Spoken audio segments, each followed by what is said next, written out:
Magandang araw sa inyo mga kapugi. Gumawa kami dito ng lamesa at naglilis ng mini pool dahil dito ko ipagdiwang ang aking karawan sa ginawa nating paliguan. Sipag at syaga lang ang puhunan, bonus na lang kapugian. Kung wala ka nito ay lagi kang talo.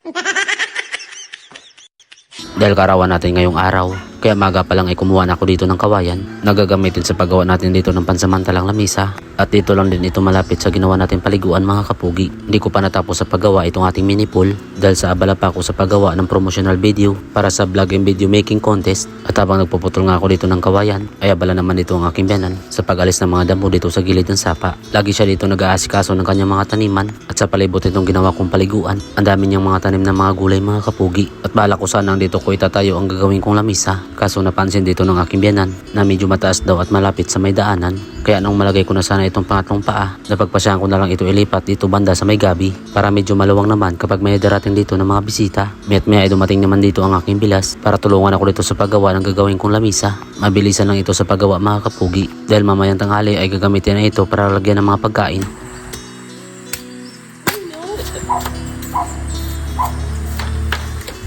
Maduming ko pa na. Pagkatapos namin dito magputol ng kawayan, ay inalisan ko na muna ng tubig itong ating mini pool para atin din itong malinisan. Hindi na patang ayos pong... Prepare lang niyan, lutuin ko na bihon. Yan kami malamig bong brad. Namahaw ko.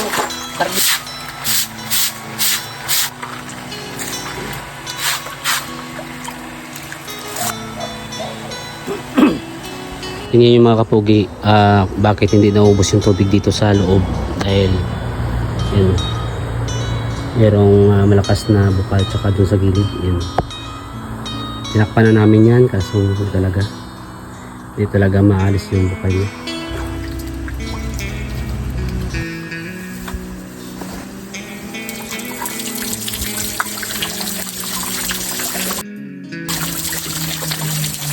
At nung natapos na kami sa paggawa dito, ay niligpit ko na ang mga gamit at inalis ko na din yung mga natirang kawayan. Marami pa akong plano dito sa ginawa kong paliguan mga kapugi. Pero sa ngayon ay hindi ko pa ito masisimulan. Tulad nga sa sinabi ko kanina na meron pa akong ibang pinagkakaabalahan. Kinuha ko pala dito ang isang net doon sa mini pool para ilagay dito banda sa may lamesa para hindi din dito gaanong maiinitan. Pagkatapos kong maglagay ay nagpahinga lang ako dito ng saglit at nung medyo maalinsangan na dito ang kapaligiran ay nagbabad na muna ako dito sa ginawa kong paliguan para malamigan naman dito ang aking katawan lalo pa at may nakaabang na naalak dito sa itaas ng lamesa.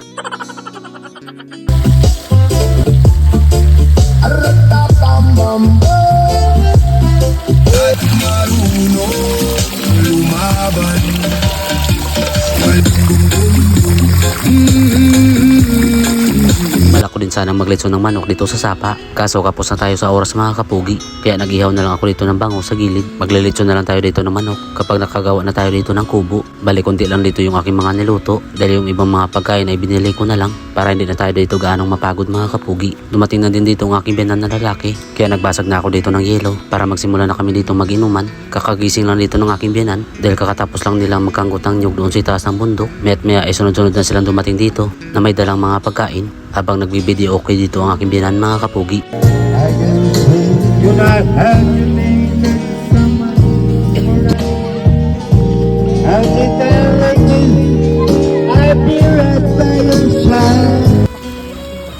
Ikaw naman yung mabalik sa siya.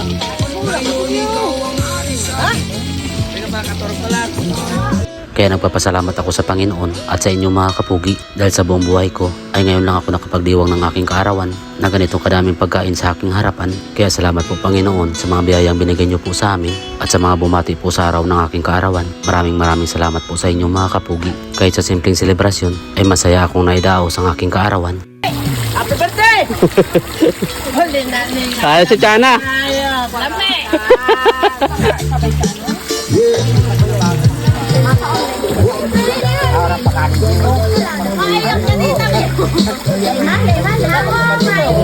Kung nagustuhan nyo itong aking vlog mga kapugi, please follow, like, and share naman itong aking page. At pa-comment naman kung saan nakabot itong aking video.